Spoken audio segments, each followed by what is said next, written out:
Ma'am, bakit po? Tinatawag, bakit tulala ka dyan? Sagutin mo to! Ma'am, hindi ko po alam eh. Kapatid mo ba si Miss Valerie? Bakit siya ang talino? Bakit ikaw wala ka masagot? Ba't ba pati mga tao na walang alam sa buhay ko sa tingin sa akin, wala akong kakayahang makipagsabayan sa kapatid ko?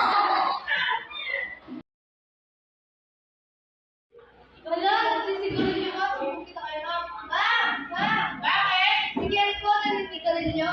Aba, Mr. Ken! Kailangan mo ng pera sa Monday. Patawag mo sila. Akausapin sila. Ma'am, nandito na po yung parents ko.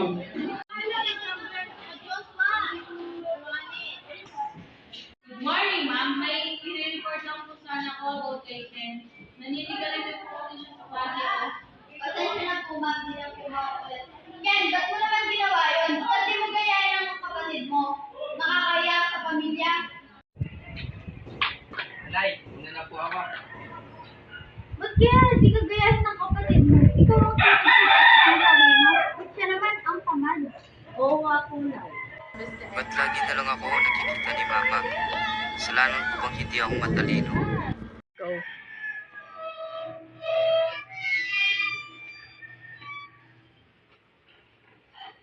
O, Bunso, anong ginagawa mo dito? Pamaingay.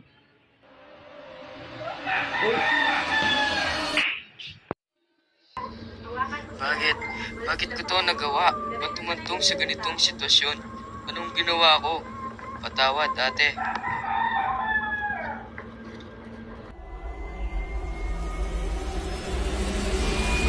Anong ginawa mo?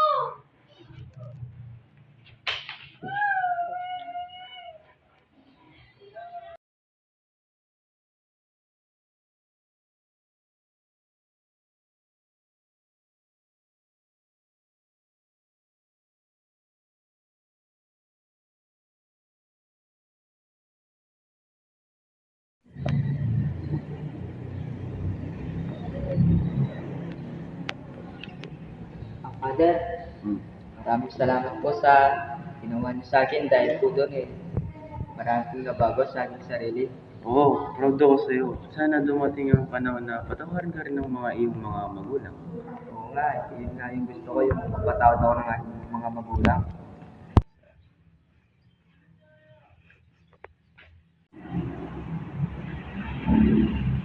Again, di ba yun yung magulang ko? Maging ka ng tawad. Baka patawarin ka rin. Sige, gagawin ko yung best ko para mapatawad na niya ako. Ma! Ma! Ken, dito ka na naman ba para maggulo? Hindi, dito ako para hindi yung tawad ko ng mga nagawa ko. Bakit ka humingi ng tawad? Kasi may father na tumulong sa atin na natulungan niya ako magbago sa lahat ng mga nagawa ko kasalanan. Huwag kang mag-alala, Ken. Matagal na nahanap at pinapatawad na kita. Tara, papakilala ko kita kay Father.